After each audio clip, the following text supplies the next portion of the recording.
Assalamualaikum warahmatullahi wabarakatuh.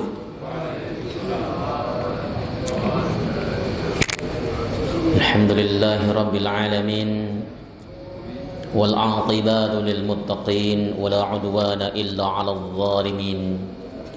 Asyhadu an la ilaha illallah wahidul halim, wa asyhadu anna Muhammadan abduhu wa rasuluhul karim.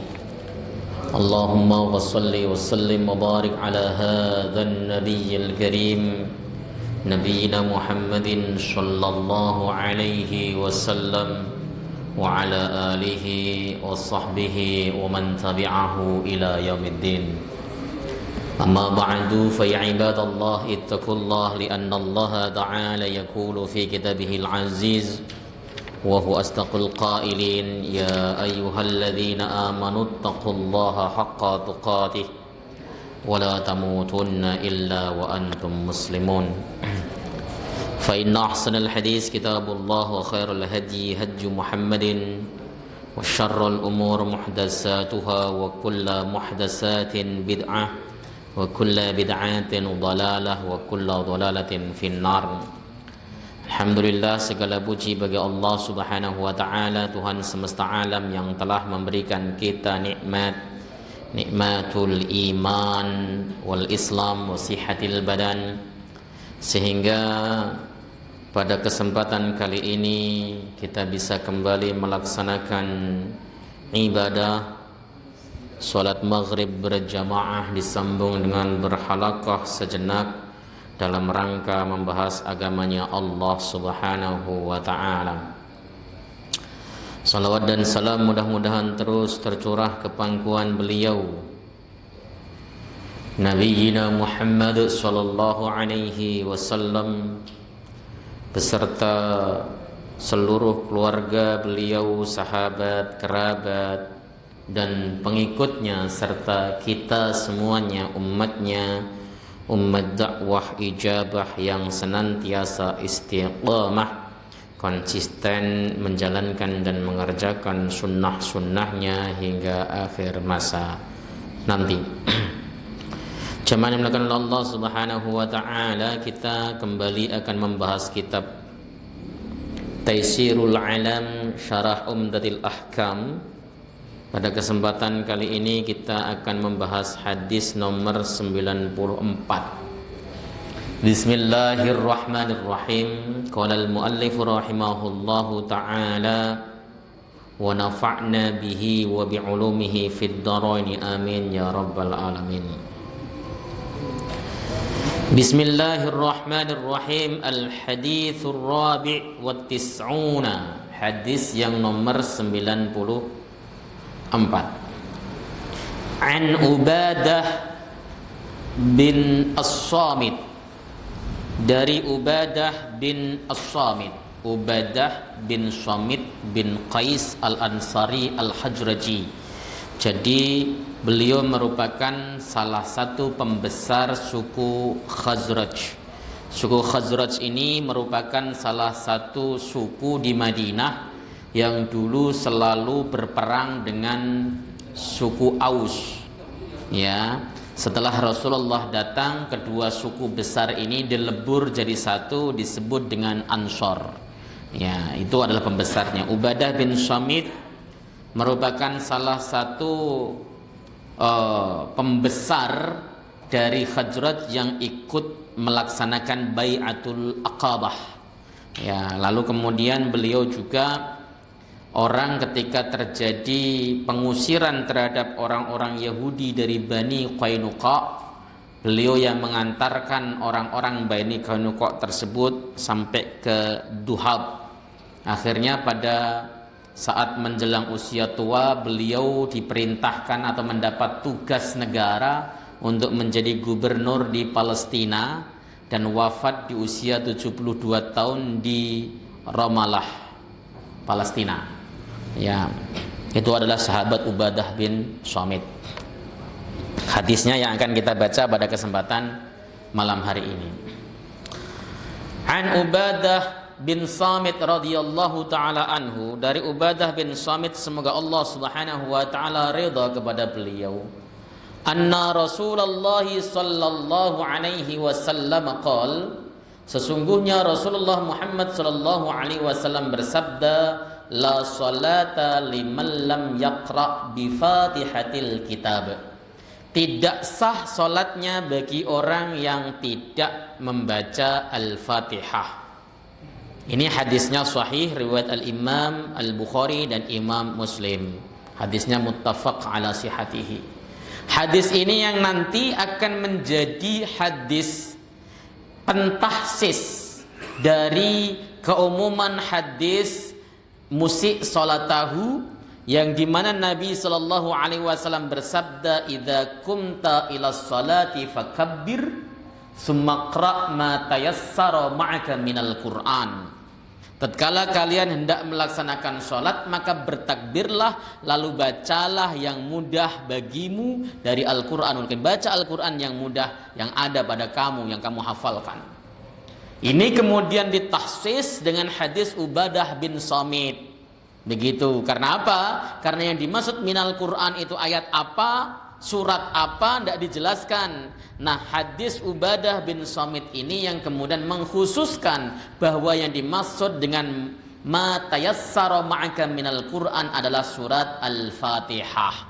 Itu pendapat mayoritas. Begitu. Kita akan kembali membahas masalah surat Fatihah, meskipun kemarin kita sudah membahasnya sekilas. Makna ijmal. Suratul Fatihah hiya ummul Quran wa ruhuhu. Dia adalah ummul Quran dan ruhnya. Al-Quran itu kandungannya yang pertama adalah tauhid, jelas. Tauhid. Yang kedua adalah syariat, jelas. Yang ketiga adalah sejarah atau tarikh. Yang keempat adalah khobar, yang kelima adalah janji. Ya. Itu adalah kandungan-kandungan di dalam Al-Quran, dan semua itu terangkum di dalam surat Al-Fatihah. Tauhid misalnya ada pada ayat Bismillahirrahmanirrahim, Alhamdulillahirabbil alamin, Arrahmanirrahim, Maliki yaumiddin. Itu adalah pelajaran tauhid dalam surat Al-Fatihah. Syariatnya pada iyyaka na'budu wa iyyaka nasta'in. Ya. Ihdinas siratal mustaqim. Kemudian khobarnya, janjinya adalah siratal ladzina an'amta 'alaihim ghairil maghdubi 'alaihim waladdallin. Karena seluruh kandungan Al-Qur'an tersebut ada di dalam surat Al-Fatihah, maka surat Al-Fatihah disebut dengan Ummul Qur'an, induknya Al-Qur'an. Seluruh rangkuman daripada Al-Qur'an ada di dalam surat Al-Fatihah. Begitu. Makanya disebut Ummul Quran dan ruhnya. Li'annaha jami'at anwa'ul mahamidi was sifatil 'ali lillahi ta'ala wa isbatil mulki wal qahri wal ma'adi wal jazaa' wal ibadati wal qasti wa hadhi anwa'ut tauhid wat takalif. Kenapa? Karena di dalam Fatihah sudah saya jelaskan, itu mengandung berbagai macam pujian serta sifat-sifat Allah yang maha agung, menetapkan kerajaan Allah Subhanahu wa taala dan kekuasaan Allah, menjelaskan tentang hari pembalasan, menjelaskan tentang ibadah, menjelaskan tentang berbagai macam taklif. Taklif itu beban syariat kepada kita sebagai umat Nabi Sallallahu Alaihi Wasallam, itu surat Al-Fatihah. Makanya ini penting sekali. Kadang-kadang kalau kita belajar tafsir Al-Fatihah itu sangat dalam sekali. Ya, maknanya kenapa? Karena sama dengan hampir memahami Al-Quranul Karim. Ya, isinya luar biasa. Ada tauhid uluhiyah, ada tauhid rububiyah, ada asma wa sifat masuk di dalam surat Al-Fatihah.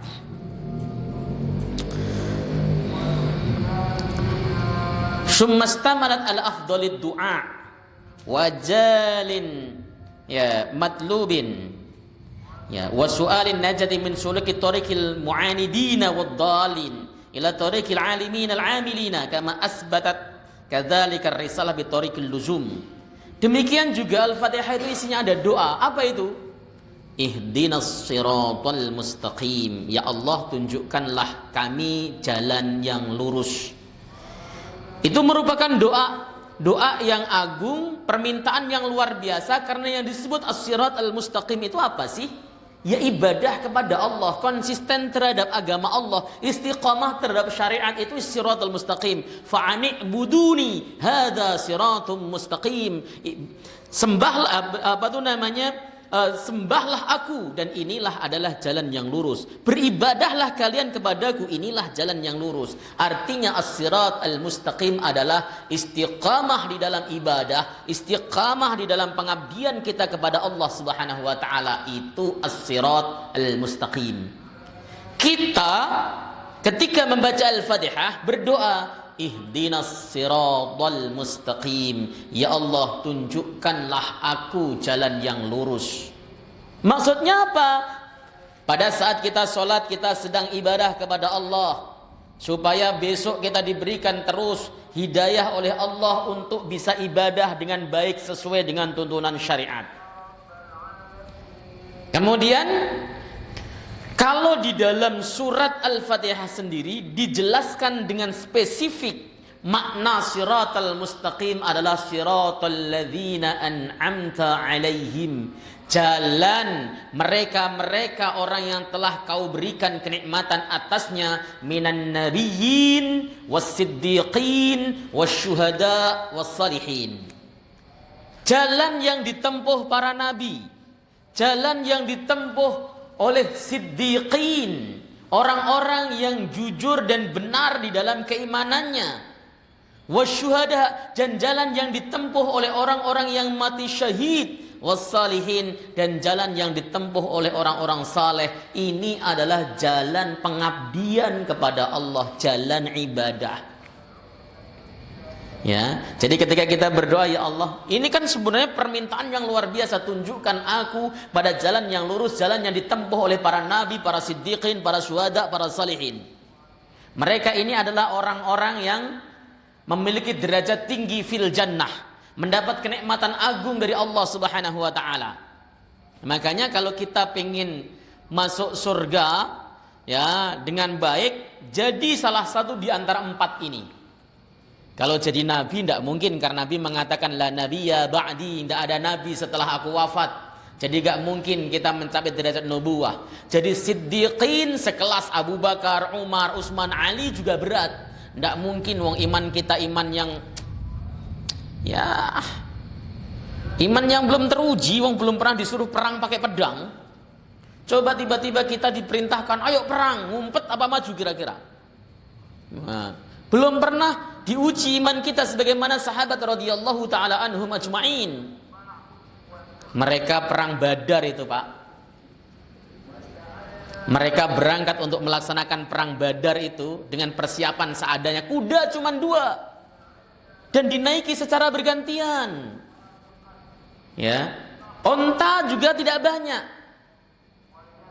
Ada yang mengatakan 4, ada yang mengatakan 2 ontanya. Pasukan yang dibawa cuma 313 orang. Tapi mereka tetap tabah di jalan Allah Subhanahu wa taala. Teruji iman mereka. Iman kita kan belum teruji. Maka kalau mau masuk siddiqin, masuk enggak ya? Syuhada, ya tadi suruh berangkat perang mungkin kita enggak berani, bagaimana mau mati syahid. Lihat darah ayam aja udah tremor tangannya. Ya. Kemudian wassalihin, peluang terakhir adalah jadi orang saleh. Itu peluang terakhir. Yang disebut saleh itu apa sih? Al-qaim bi hukukillah wa hukuki ibadih. Orang yang bisa melaksanakan hak Allah dan hak hambanya itu salih. Ada orang rajin ibadah, sholatnya bagus, puasanya bagus, sedekahnya bagus, hubungan dengan keluarganya bagus, hubungan dengan saudara muslimnya bagus, hubungan dengan tetangganya bagus, ya, hubungan kepada makhluk Allah bagus, itu disebut saleh. Kalau hanya sekedar ibadah saja yang bagus, sholatnya bagus, zikirnya kuat, tapi dia tidak bagus terhadap saudara muslimnya, suka maki-maki saudara muslimnya, suka menjustifikasi saudara muslimnya, biang perpecahan bagi umat Islam, maka dia bukan saleh. Karena dia tidak bisa al-qaim bi hukukillah wa hukuki ibadi, enggak bisa menegakkan hak Allah dan hak hambanya. Jadi saleh itu adalah vertikalnya oke, horizontalnya jalan. Itu adalah salah satu-satunya peluang kita kalau pengen jadi orang yang bisa melalui as-sirat al-mustaqim. Karena sesuai dengan doa dalam surat ihdinas siratal mustaqim siratal ladzina an'amta alaihim, yang dimaksud siratal ladzina an'amta alaihim itu dijelaskan Allah sendiri. Yang maksudnya adalah jalan dari para nabi, para siddiqin, para syuhada dan para salihin. Maka kita mudah-mudahan jadi orang soleh itu. Seperti itu doa yang luar biasa. Kemudian ditutup ghairil maghdubi, bukan jalan orang yang kau murkai ya Allah. Al-maghdubi alaihim itu Yahudi. Para mufasir ketika menjelaskan al-maghdub alaihim itu adalah al-Yahudi. Kenapa? Orang Yahudi itu dulu disayang oleh Allah Subhanahu wa taala. Orang Bani Israel itu disayang oleh Allah Subhanahu wa taala. Sampai Allah mengatakan walaqad faddaltukum 'alal 'alamin. Kalian itu telah aku utamakan mengalahkan orang seluruh alam. Orang-orang pilihan kalian itu. Hampir semua nabi setelah Nabiullah Yakub alaihissalam itu diturunkan di Bani Israel. Keturunan Bani Israel hampir semua nabi. Yakub, Yusuf, Ayub, kemudian Sulaiman, Dawud, Zulkifli, sampai kepada Musa, Isa, itu semuanya adalah dari Bani Israel. Makanya mereka memiliki ekspektasi tinggi bahwa Ahmad, nabi terakhir, nabi yang dijanjikan, nabi penutup, mereka tahu. Kenapa? Karena itu terwahyukan dalam Taurat dan Injil, akan muncul nabi terakhir, nabi yang terpuji. Kalau dalam bahasa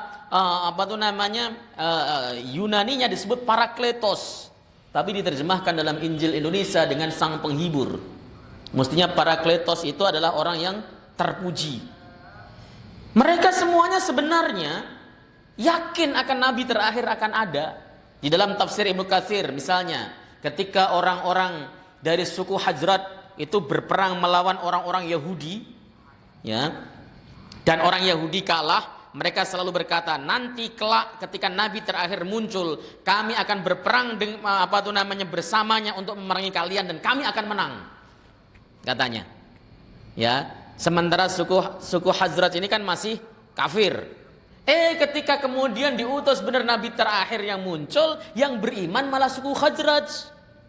Sementara mereka orang-orang Yahudi Madinah seperti Bani Quraidah, Bani Nadir, Bani Qainuqa, itu semuanya malah memerangi Rasulullah SAW. Padahal ketika Rasul belum diutus, mereka selalu berdoa dengan menggunakan Nabi yang terakhir. Ya Allah, dengan Nabimu yang terakhir menangkan kami dalam peperangan. Selalu begitu.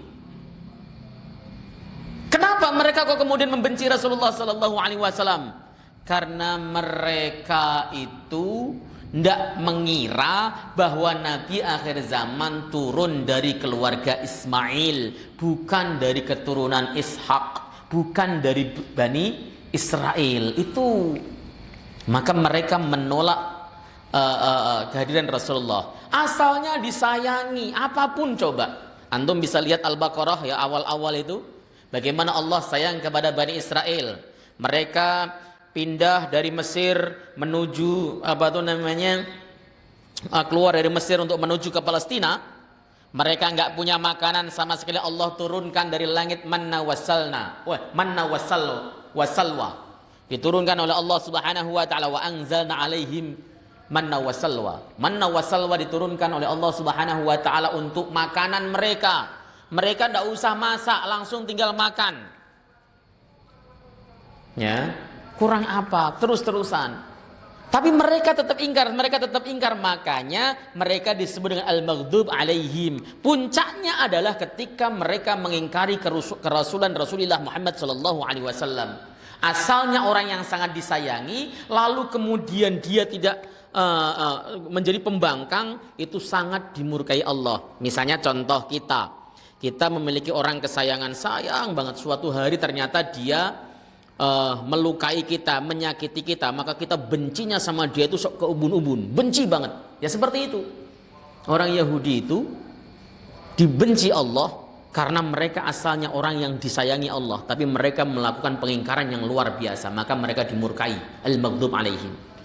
Kita di dalam Fatihah berdoa ghairil maghdubi alaihim, ya Allah, bukan jalan orang-orang yang telah kau murkai, yaitu Yahudi, waladdallin, dan bukan jalan mereka orang-orang yang tersesat, ai an-nasara, artinya orang-orang Nasrani. Kenapa orang Nasrani di dalam tafsir-tafsir dikatakan sebagai ad-dallin, orang yang tersesat?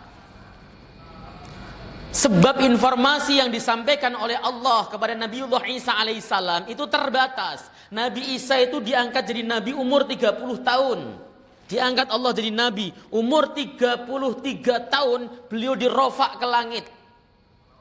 Kalau versinya dalam kitab perjanjian lama atau perjanjian baru, ya dia dibunuh ya di atas tiang salib, itu umur 33 tahun.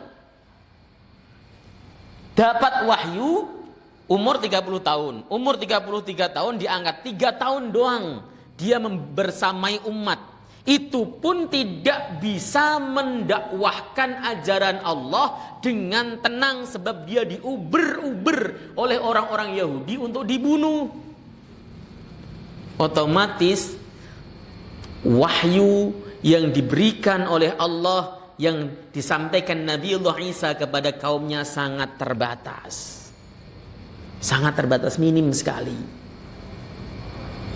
Karena minim, petunjuk hidupnya sangat sedikit,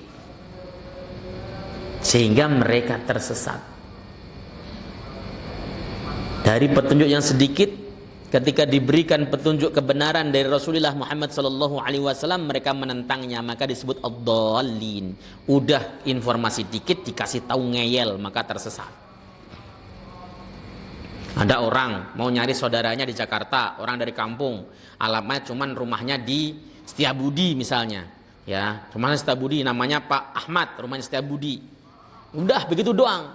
Kira-kira sampai Jakarta tersesat apa langsung dapat ke rumahnya kira-kira? Tersesat, dikasih tahu ngeyel, jangan pakai alamat begitu Pak, minta nomor handphonenya, tanya gangnya, tanya kampungnya, RT-nya, nomor rumahnya. Dikasih tahu ngeyel, ndak, ini dari sononya udah kayak gini, bener ini. Ya sampai Jakarta jadi gelandangan. Ya, seperti itu ad-dallin, orang yang tersesat. Itu ada di dalam Al-Fatihah. Doa-doa yang luar biasa ini ada di dalam Al-Fatihah. Begitu. Maka kandungannya luar biasa. Oleh sebab itulah kemudian syariat memerintahkan kepada kita untuk membacanya di dalam setiap sholat. Dan tidak sah sholat tanpa membaca Al-Fatihah. Sekarang kita masuk kepada bahasan fikih. Dalam pembahasan yang lalu, para ulama, ya, itu terjadi perbedaan pendapat. Taqaddama anna madhhab al-Hanafiyah annal masyru'a indahum qira'atul Fatihati fi shalat, walakinnahum yujizuna as-salata biduniha walau min qadirin 'alaiha.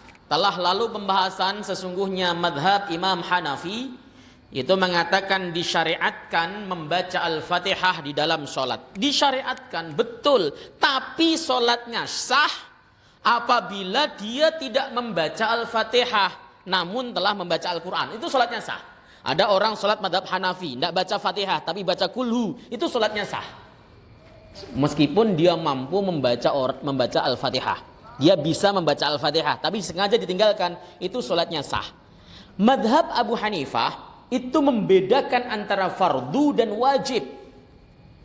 Yang fardu adalah dalil kemarin, musik salatahu, yang berbunyi, ya, faqra summakra ma tayassara ma'aka minal Qur'an. Kemudian bacalah Quran yang mudah darimu, yang ada bersamamu, dari hafalanmu. Itu yang wajib, yang fardu. Sementara membaca Fatihah hukumnya wajib karena hadis la sholata liman lam yaqra bi Fatihatil kitab. Hanya wajib. Kalau ada orang sholat tanpa membaca Fatihah, dia membaca surat, dalam mazhab Abu Hanifah sholatnya sah, tapi dosa karena meninggalkan perkara wajib. Adapun menurut mazhab 3, Maliki, Syafi'i, Hambali menegaskan tidak sah solatnya orang yang tidak membaca Fatihah padahal dia mampu untuk membaca Fatihah. Kalau nggak mampu itu urusan lain. Nggak mampu misalnya dia nggak hafal atau dia nggak ngerti dan sebagainya, itu bisa diganti dengan yang lain. Tapi kalau kemudian dia mampu membaca Fatihah, maka sholatnya tidak sah. Was-sahih ma dhahaba ilaihil jumhuru ya min ta'ayyunil Fatihati ma'al qudrati 'alaiha wa taqaddamat adillatul fariqaini hunak.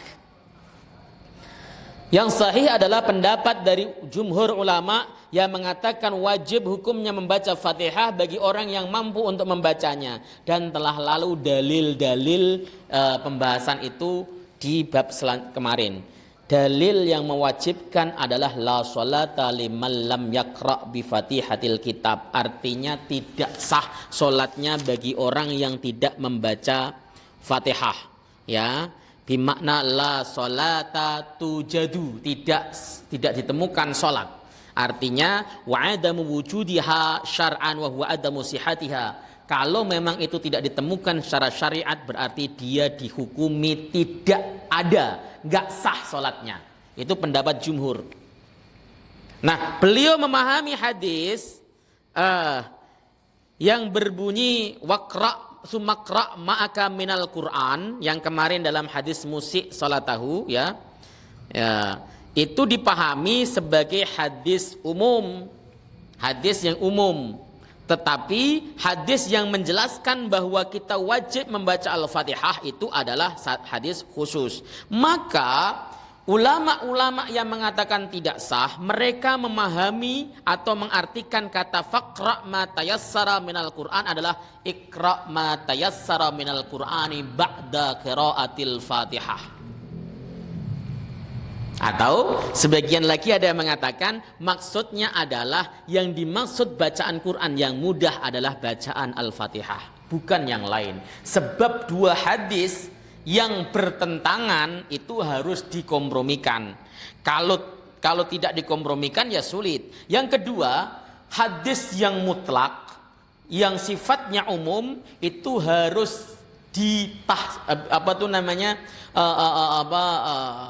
ditahsis oleh hadis yang khusus. Hadis sumakra ma tayassara ma'aka minal Quran itu umum, ya, maka kemudian ditahsis dengan surat Al-Fatihah. Ada yang bantah. Di dalam Al-Quran kan Allah mengatakan begini, Ustaz, idza quri'al Quran fastami'u lahu wa ansitu la'allakum turhamun. Ini nanti kalau pembahasan masalah apakah makmum wajib atau tidak, ya. Ada yang mengucapkan begitu, itu dalilnya umum. Oke. Para ulama, para jumhur ulama, mayoritas ulama itu memiliki pendapat bahwa membaca Fatihah hukumnya wajib bagi imam, bagi makmum maupun munfarid, dalam sholat sirriyah maupun sholat jahriyah. Termasuk yang berpendapat demikian Al-Imam Al-Bukhari di dalam Sahih Bukhari. Beliau menulis bab wujubil qiraati lil imami wal ma'mumi wal munfaridi fi sholawati kulliha.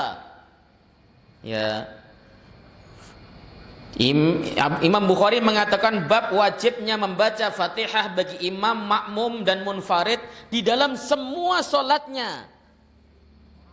Baik itu fis safar, dalam perjalanan, ataupun fil hadar, di dalam rumah, atau membaca pada saat sholat sir ataupun sholat jahr. Ini pendapat mayoritas dan pendapatnya Imam Bukhari. Imam Bukhari sampai menulis kitab kecil yang berjudul qiraatul ma'mum khalfal imam. Wajibnya membaca Fatihah bagi makmum di belakang imam. Itu punya kitab khusus Imam Bukhari. Ya. Kenapa? Karena dalil la sholata liman lam yaqra bi Fatihatil kitab itu begitu kokoh, begitu kuat. La sholat itu la linafi jinsi, artinya sholatnya ditiadakan kalau anda tidak baca Fatihah. Ini dikuatkan dalam riwayat Ibnu Hibban dari Ubadah bin Samit juga. Ketika itu Rasulullah SAW sedang sholat dan para sahabat menirukan bacaan Rasul. Rasul mengatakan, apakah kalian mengganggu bacaanku? Ya. Nabi mengatakan, jangan illa bi Fatihatil kitab, kecuali dengan Al-Fatihah. Ya, li'annahu la salata liman lam yaqra' bi Fatihatil kitab, karena tidak sah bagi orang yang salat tanpa membaca Al-Fatihah. Dalam riwayat Abu Hurairah juga diterangkan di dalam Sunan Abu Dawud. Ya. Nabi sallallahu alaihi wasallam mengatakan man salata bi ghairi qiraatil Fatihah fa huwa hiddaj. Siapapun orang yang salat tanpa membaca Fatihah maka dia hiddaj. Beliau mengatakan 3 kali salasan. Makna hiddaj adalah ghairu tamam, tidak sempurna. Ini yang kemudian dijadikan dasar para ulama bahwa membaca Al-Fatihah itu hukumnya wajib dalam semua aktivitas salatnya. Lalu muncul kemudian orang datang dengan menggunakan dalil qiraatul imam qiraatun lah. Bacaan imam adalah bacaan dia. Hadis ini ma'lul, dikatakan dhaif oleh semua hufat, semua pakar hadis termasuk Al-Imam Al-Bukhari. Ibnu Hajar Al-Asqalani dalam kitabnya Fathil Bari, juga Al-Imam Al-Qastalani di dalam kitabnya Irsadus Sari Sarah Sahih Bukhari menjelaskan bahwa hadis ini dhaif, disepakati para ulama, sehingga hadis ini tidak bisa dipakai sebagai hujah, sebagai dalil, tidak bisa, karena hadisnya dhaif. Ada hadis serupa riwayat Al-Imam Ad-Daraqutni, tapi ini mursal. Hadis mursal itu hadis dhaif, tidak bisa dipakai, maka runtuh sebagai hujah, tidak bisa dipakai. Kemudian ada yang kemudian menggunakan dalil Al-Quran. Wa idza quri'al Qur'an fastami'u lahu wa ansitu la'allakum turhamun. Tatkala dibacakan Al-Quran maka diamlah dan dengarkan, maka kamu akan dirahmati. Ini umum. Quran yang mana yang dimaksud? Dalil umum itu dalil yang umum dan mengandung ihtimal, itu tidak bisa dijadikan sebagai hujah. Lebih-lebih hadis ini berbenturan dengan hadis khusus. Maknanya begini, ketika Al-Quran semuanya dibacakan, dengarkan dan diamlah dan dengarkan supaya kamu dapat rahmat, kecuali surat Al-Fatihah di dalam sholat.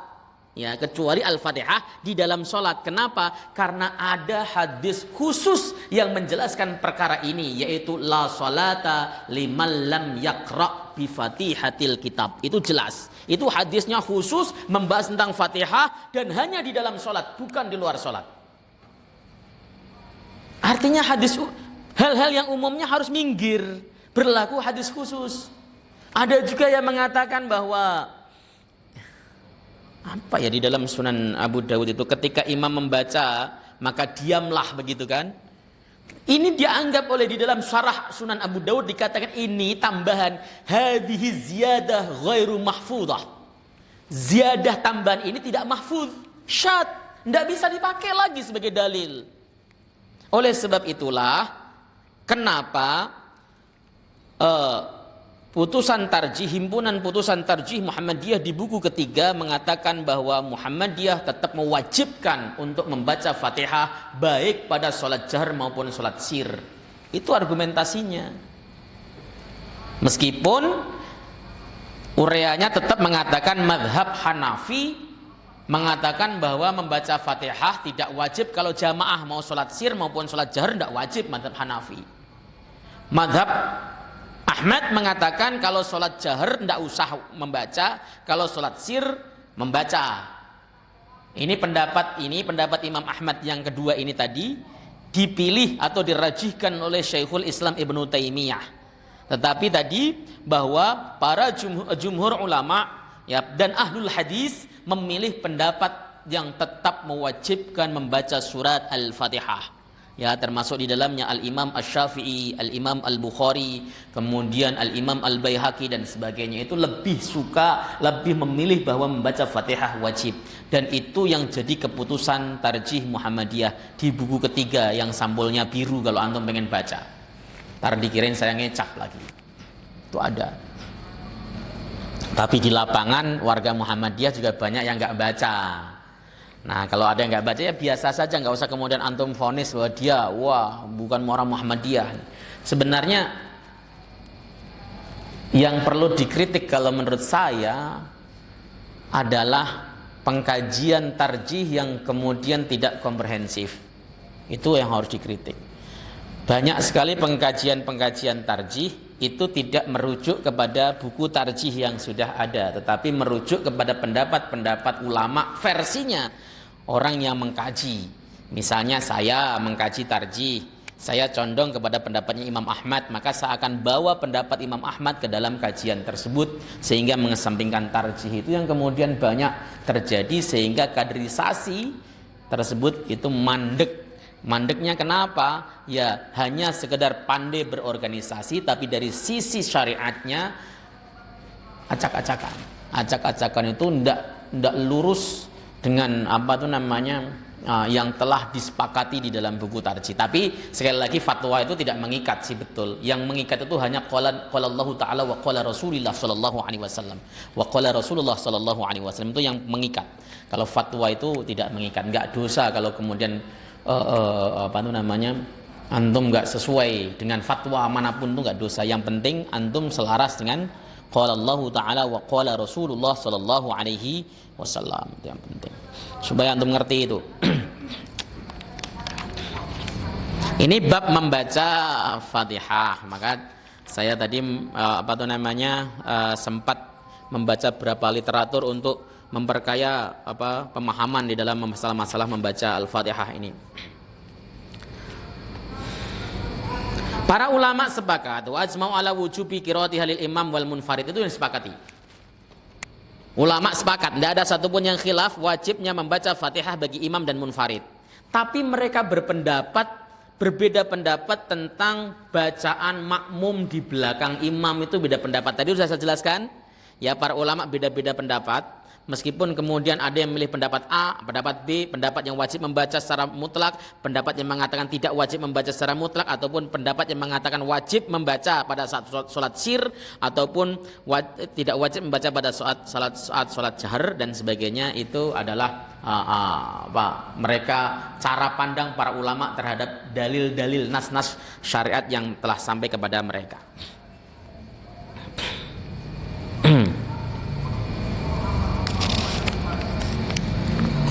Ma yu'khad minal hadis. Apa yang bisa diambil dari hadis ini pelajaran? Wujubu qiraatil Fatihah fi kulli raka'atin minas shalah. Wajibnya membaca Fatihah dalam setiap rakaat di dalam salat. Wajib.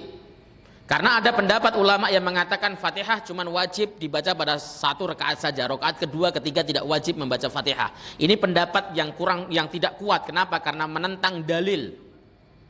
Ya, yang sahih, yang sharih. Ya, makanya jumhur ulama mayoritas berpendapat bahwa wajib membaca surat Al-Fatihah pada saat setiap rakaat dari sholat, wajib. Li'annahu la yujzi'u ghairuha ma'al qudrati 'alaiha, karena tidak sah atau tidak cukup bacaan selain Fatihah ya bagi orang yang mampu membacanya. Kalau di dalam buku tarjih bahkan setiap rakaat itu disunnahkan membaca a'udzubillahi minasyaitonirrajim. Kalau di buku tarjih misalnya antum baca setelah rakaat pertama selesai membaca iftitah a'udzubillahi minasyaitonirrajim, bismillahirrahmanirrahim, alhamdulillahirabbil alamin, selesai kemudian rukuk, sujud dan sebagainya, bangkit rakaat kedua, itu tetap disunahkan a'udzubillahi minasyaitonirrajim. Tarjih itu dalilnya pakai dalil idza qara'tal Qur'an fasta'idz billahi minasyaitonirrajim. Tatkala kalian membaca Quran maka bacalah ta'awudz. Itu umum dan tidak ada dalil yang membatasi di situ, maka tetap membaca ta'awudz itu disunahkan. Itu versinya tarjih. Seperti itu. Kemudian yang kedua, budlanus salati bitarkiha minal muta'ammidina wal jahil wan nasi li'annahu ruknun wa arkanu la tasqutu mutlaqan. Batalnya salat dengan meninggalkan atau tidak membaca surat Al-Fatihah, baik sengaja, lupa maupun bodoh, batal tetap. Anda lupa baca Fatihah, salatnya batal. Karena apa? Karena Fatihah termasuk ruknun min arkanis shalah. Ada imam misalnya, Allahu Akbar, setelah baca iftitah, tiba-tiba baca Bismillahirrahmanirrahim, Qul huwallahu ahad. Antum di belakang harus mengingatkan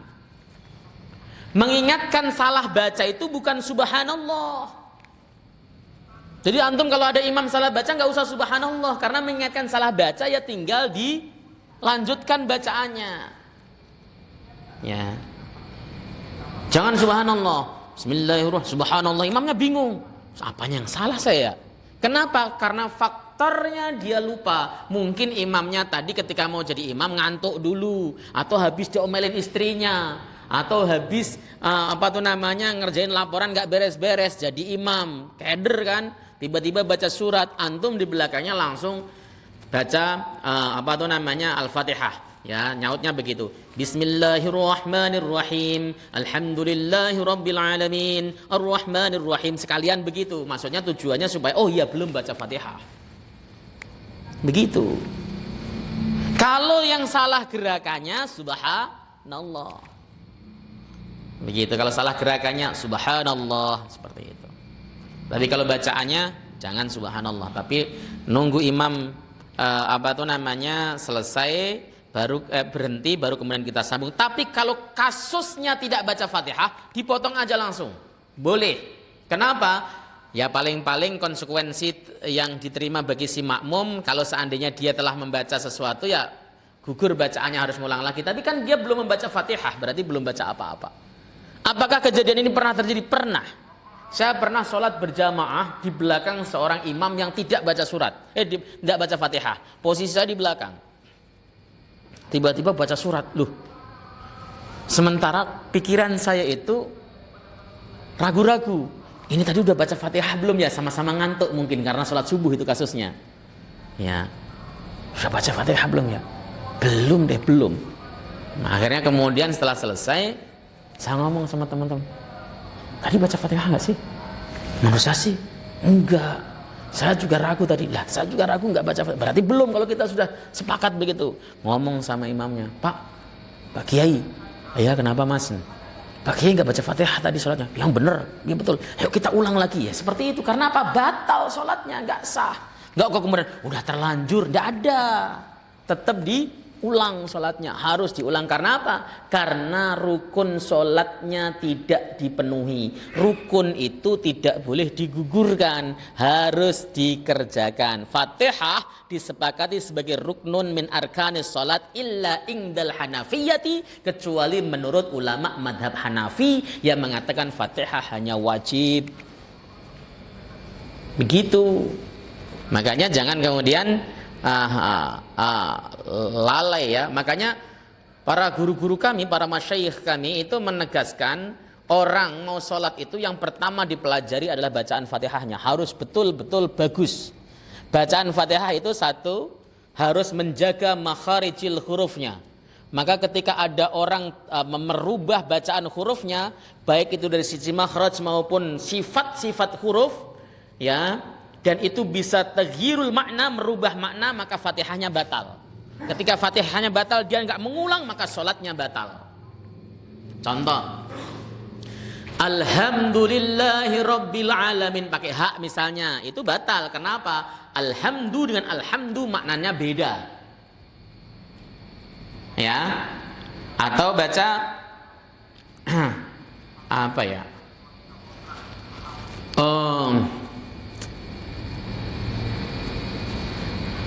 Iyyaka na'budu wa iyyaka nasta'in. Baca iyyaki misalnya. Kalau ada ya, ihdinas siratal mustaqim. Ya, kalau qiraat kan boleh dibaca ihdinas zira, itu boleh. Shad dibaca zai itu boleh. Kalau qiraatnya imam kolon itu boleh. Pakai qiraatnya kolon boleh. Tapi kalau enggak bisa ya jangan. Kalau kemudian dzat dibaca za, itu bisa batal salatnya. Ghairil maghdubi alaihim waladdallin. Buat kan makhrajnya itu keluar dari pipi kanan atau pipi kiri, pilih bebas. Nah dibaca dzat. Ghairil maghdubi alaihim waladdallin. Itu misalnya, itu bisa batal. Menurut mayoritas ulama batal, kecuali menurut Al-Imam Al-Ghazali. Karena sulit orang awam suruh metat-metot itu. Ghairil maghdubi, susah orang awam, Pak. Bibirnya pada jontor juga nggak bisa-bisa, makanya dah sah saja kata Imam Ghazali. Tapi nggak boleh jadi imamnya kayak gitu. Harus yang bacaannya sesuai. Atau misalnya Baca waladhdallin dibaca waladhdhalim malah. Walau ghairil maghdubi alaihim waladhdallin gitu kan. Ya, seperti itu. Itu adalah kalau bacanya tidak merubah makna tidak apa-apa.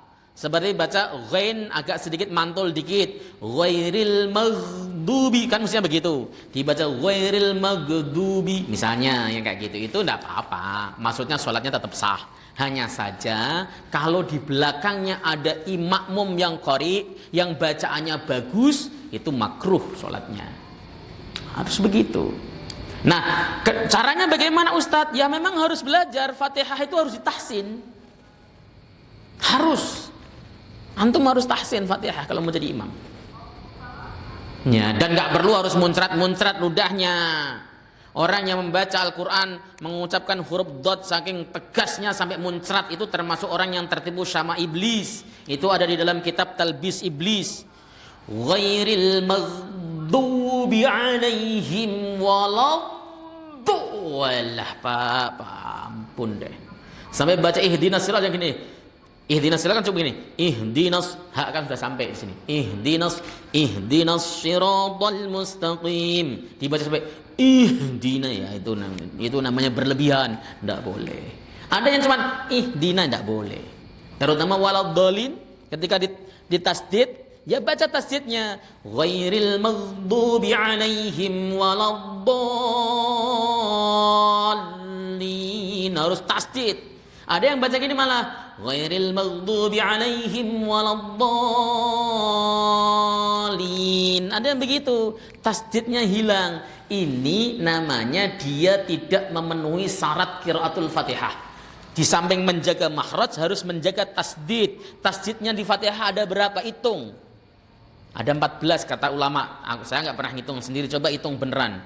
Ya, dari Bismillahirrahmanirrahim. Ketika baca Ar-Rahman ya harus tegas takrirnya, ra itu bergetar. Jangan Ar-Rahmanirrahim.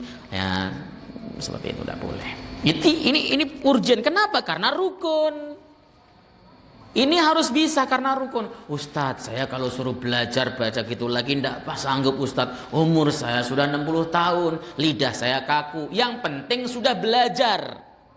Kalau sudah pernah belajar Fatihah, gugur kewajiban antum. Yang tidak boleh itu nggak mau belajar.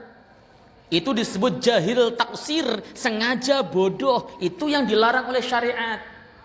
Kita sudah belajar tahsin, Ustadz di masjid sini juga ada tahsin, saya ikut. Tapi bacaan saya tetap nggak bisa fasih. Oh, nggak masalah. Karena dia udah belajar. Yang salah itu sudah bacaannya jelek, ketika ada tahsin pulang terus. Itu bermasalah. Di sini ada pengajian tahsin kayaknya ya. Tapi saya yakin pengikutnya cuma 4 orang, 5 orang, kadang-kadang 2 orang yang ngajar sama yang diajar doang, kayak privat. Ngaji apa privat? Saya tahu Pak, pelajaran tahsin di masjid-masjid itu sepi peminat. Kenapa? Karena kita merasa malu untuk belajar. Takutnya gini, nanti saya disalah-salahin. Loh, tujuannya ngaji ya disalah-salahin, cari salahnya. Kalau antum sudah tidak ada salahnya, antum ngajar bukan belajar. Saya punya temen nih, saya nggak mau belajar tahsin Ustadz. Kenapa? Nanti pasti disalah-salahin bacaan kita. Lah iya, namanya belajar ya disalah-salahin. Kalau antum sudah ngajar, antum nyalah-nyalahin gantian. Ya, itu Pak, itu serius. Baca Fatihah itu memang harus fasih. Ini yang harus kemudian kita catat. Nggak boleh kemudian ada bacaannya yang kurang, yang merubah makna. Kalau yughayyirul makna itu hukumnya bisa batal sholatnya. Ya. Fatihah, kemudian tahiyat akhir, itu semuanya adalah hal-hal yang sifat harus dibaca. Kemudian yang terakhir adalah lakin taqaddama anna as-sahiha min al-aqwali ats-tsalatsa annahu tajibu 'alal ma'mum fi sholati sirriyah wa tasqutu anhu fil jihri li sima'i qiraatil Qur'an. Ini pendapat di dalam Abdullah Basam. Syekh Abdullah Basam mengatakan tetapi yang dipilih yang sahih dari 3 pendapat yang beredar, yang wajib membaca Fatihah bagi makmum adalah sholat sir, sementara sholat fardu, sholat jahar tidak wajib. Ini pendapat di dalam kitab ini Taisirul Alam dari Abdullah Al-Basam. Tapi saya tadi sudah mengemukakan mayoritas ulama dan para pakar hadis serta putusan tarjih Muhammadiyah dan Nahdlatul Ulama itu memutuskan membaca Fatihah itu hukumnya wajib baik dalam keadaan sir maupun jahar. Silahkanlah kalau kemudian antum sudah tahu ilmunya mengamalkan. Begitu. Kalau saya pribadi, saya baca Fatihah dalam keadaan apapun. Kenapa? Seandainya nanti di akhirat ternyata nggak wajib baca, kan nggak wajib, bukan dosa gitu aja. Itu otak saya itu otak pedagang. Lah kalau seandainya ternyata wajib, lah saya salah dong begitu. Tapi perkara khilaf itu nggak akan ditanyai serius sama Allah Subhanahu Wa Taala. Karena apa? Khilaf para ulama juga. Gitu. Oke, saya rasa cukup. Ada pertanyaan? Sebentar, yang mengejar Pak.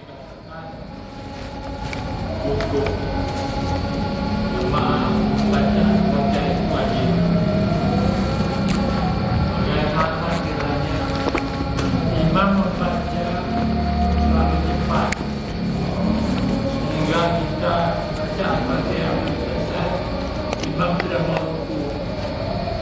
Kalau kita lanjutkan, habiskan Al-Fatihah, imam sudah berdiri sujud, kita baru mau ruku.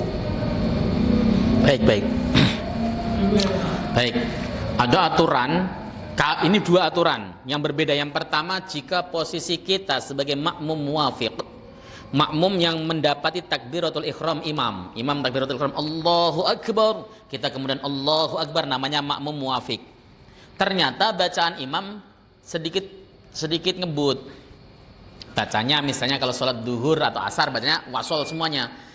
Bismillahirrahmanirrahim. Alhamdulillahirabbil alamin arrahmanirrahim maliki yaumiddin iyyaka na'budu wa iyyaka nasta'in ihdinas siratal mustaqim siratal ladzina an'amta 'alaihim ghairil maghdubi 'alaihim waladdallin.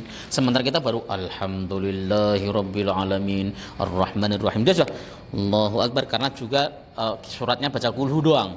Lah terus bagaimana kita? Kita makmum muwafiq. Kalau makmum muwafiq diberikan kelonggaran untuk tetap membaca dan menyempurnakan Fatihah. Jangan buru-buru rukuk dulu, sempurnakan dulu bacaannya. Baca iyyaka na'budu wa iyyaka nasta'in ihdinas siratal mustaqim siratal ladzina an'amta 'alaihim ghairil maghdubi 'alaihim waladdallin. Amin. Kita rukuk, dia sudah i'tidal sekalipun tetap sah dan sah jamaahnya. Karena makmum muwafiq. Kalau makmum masbuk, ikuti. Masbuk itu berlaku juga di rakaat kedua ketiganya. Ini makmum masbuk nih kita. Datang, imam sudah dalam posisi membaca surat. Ya, inna a'dainakal kautsar. Kita baru Allahu Akbar. Otomatis kan baru Bismillahirrahmanirrahim. Alhamdulillahirabbil alamin. Allahu Akbar. Kita ikut saja Allahu Akbar. Berarti tadi kita sudah ikut imam karena kita masbuk posisinya. Di rakaat kedua juga sama, saking imamnya agak cepat kita telat juga. Apakah kita rukuk juga? Rukuk juga. Kenapa? Karena kita masbuk. Masbuk itu terus berlaku. Begitu Pak. Jadi ada dua cara yang bisa dilakukan, yaitu yang pertama jika kita makmum muwafiq, yang kedua jika kita makmum masbuk. Begitu, beda-beda. Saya rasa begitu. Ada lagi Mas? Jadi kalau kita oleh kepada imam, kita boleh memutus bacaan. Kalau masbuk harus saja begitu lagi. Kalau muwafiq dianjurkan untuk menyempurnakan bacaannya. Gitu Pak Haji. Ada lagi Mas? Mau tanya tadi? Enggak? Tadi Ustaz, waktu itu Ustaz pernah menjelaskan mengenai kedudukan makmum masbuk ya, ketika seorang sahabat mendatangi sholat sementara dalam posisi rukuk, sahabat tersebut langsung melakukan rukuk. Nah, berarti kan dalam hal ini berarti menghitung satu rakaat itu ketika mendapati rukuk. Nah, berkaitan dengan yang tadi Ustaz jelaskan, bagaimana kedudukannya yang tadi kewajiban membaca Al-Fatihah. Ya. Ya. Ya. Tidak menyuruh sahabat tadi ulang lagi. Baik. Jadi membaca Al-Fatihah itu wajib ya bagi orang-orang yang tidak jadi makmum masbuk. Ini beda konteks dan beda dalil. Kenapa? Karena di dalam konteks makmum masbuk itu ada kaidah. Ini adalah perkataan sahabat yang diterima oleh semua ulama kecuali Imam Syaukani dalam Nailul Autar. Semua ulama mengatakan man adraka ruku'al imam faqad adraka raka'ah. Siapapun yang menemukan rukuknya imam maka dia mendapati rakaat, satu rakaat. Jadi tidak disebutkan dia punya kewajiban membaca Fatihah? Karena dia posisinya masbuk. Kalau dia mendapati rukuknya imam, maka dia telah mendapati 1 rakaat. Tadi dalil Fatihah ini adalah umum untuk semua makmum posisinya, makmum, imam dan sebagainya. Tapi untuk makmum masbuk dalam posisi mendapati rukuknya imam itu ada dalil sendiri. Ketika dia ada dalil sendiri, ya diamalkan dalil khususnya, bukan menggunakan dalil-dalil umum.